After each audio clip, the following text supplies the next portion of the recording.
Hello and welcome to the Monster Painter. This time I'm taking a look at the Leshy and his friends.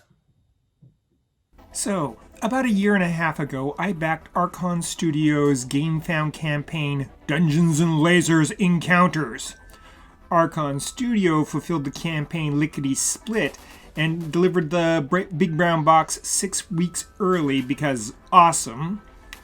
Because I jumped in on this campaign as soon as I heard about it following the pre-launch, they sent me the Leshy as a bonus. A little deeper in the box was an unexpected bonus, a 3-model sample pack for their next campaign, Deuslair. I like bonuses, and it's time to finally get these monsters all painted up.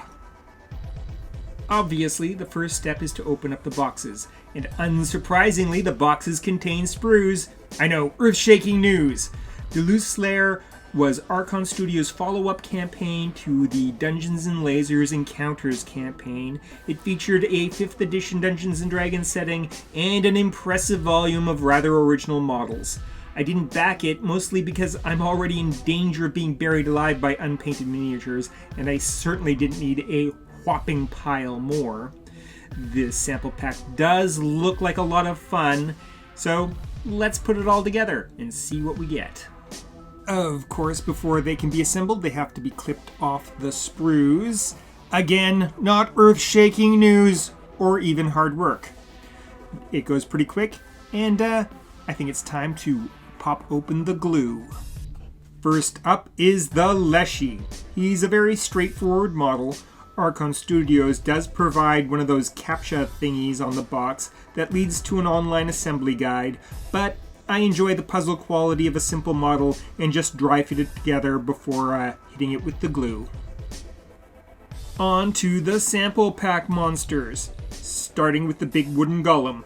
He is a straightforward model and a nice simple build. On to the heavily armed big spiky boar man.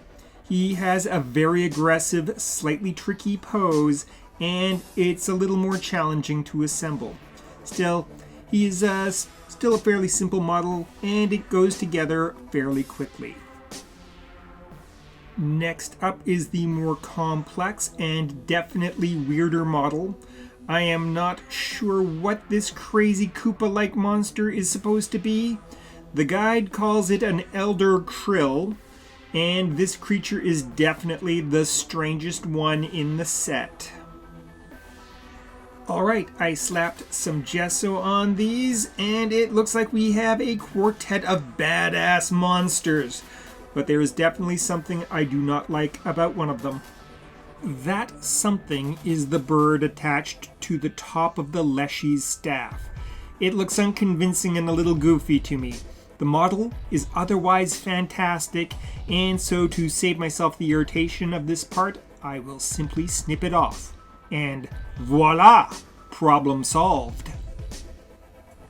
With that out of the way, I will slap some paint on these big 4 blokes, and I'll show you a little progress before we move on to looking at the final products. Alright, first up is that special bonus for following the campaign right out of the gate, the Leshy. Unlike the other 3 models, the Leshy is a folkloric creature of Scandinavian mythology. In his pre-Christian form, he was likely a god of the forest and hunting. With the advent of Christianity, he was downgraded to a forest spirit. He's a morally ambiguous figure, a guardian of the natural world, a violent avenger of trespasses, a shape-shifting trickster who rejoices in getting travelers lost, and all the other good stuff associated with forest spirits. The model depicts him in his most familiar form, a kind of scary, dangerous ent, and it really nails this monster. It's an excellent miniature and easily my favorite of the set. Now on to the first model from the Deuslair sample pack, and it is a big, beautiful wooden construct. The lore of the Deuslair setting describes the creation as a Rasher's golem, The Rashers being a race of tiny, highly magical creatures who create these golems to guard their island homes. You can see the little fellows riding on the golem's back on the model. Apparently, the relentless monster will regenerate in combat as long as the Rashers keep adding their magic to it, but they are particularly vulnerable to fire. It's very fun. This is definitely my favorite miniature from the sample pack. It is without a doubt an excellent depiction of a large wooden golem, and will see table time as a large construct in my games of Frostgrave. Next up, we have a real weirdo. He is a big, strange model that looks like a giant Koopa wizard from some kind of grim, dark reboot of Super Mario. The Deuslair lore describes him as an elder krill, and I don't think they mean the shrimp whales like to eat. Apparently, the senior shamans amongst the krill are able to grow into giants and vex their enemies with illusions and entangling vines, just like I imagine a Koopa wizard could. At any rate, it is a very unusual and original model. In a game of Frostgrave, he could easily be used as a major demon. More interestingly, I could see him as a fire giant wizard in a Frostgrave Blood Legacy campaign. While the Elder Krill does not look very frost giant, he is big, and wizards, giant or not, are often really weird looking dudes.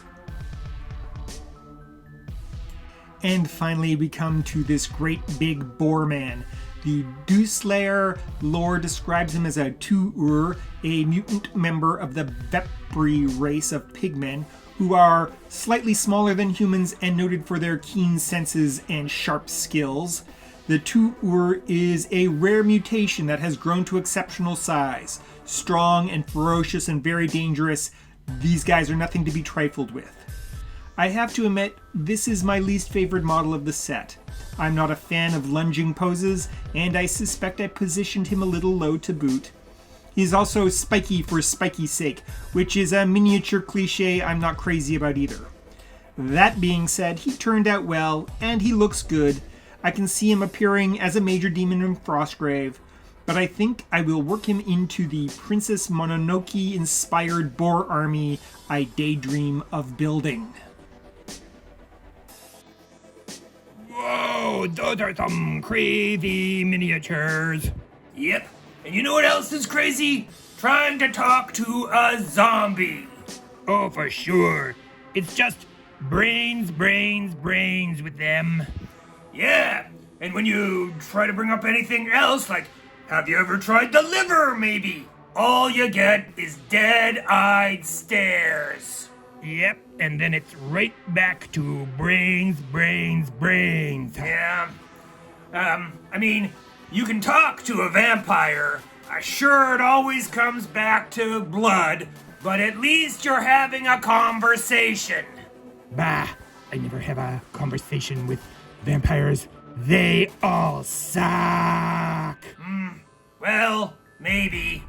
But I think it's time for a monster fight now. Tonight's fight features a big, ugly, left-handed goon.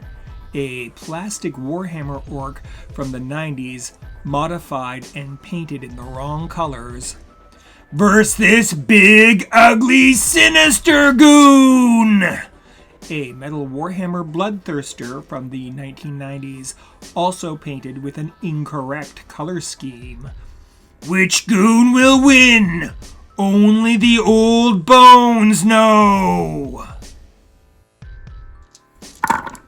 Okay, well, that's a bit of a surprise. Let's see how this plays out in the ring.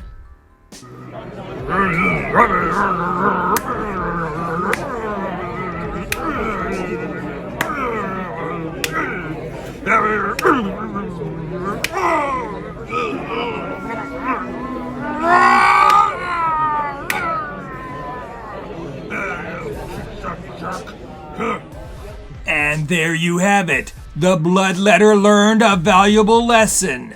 Never ever turn your back on an orc. A multi-part plastic kit of Frostgrave demons by North Star Military. Remember to like, comment, subscribe,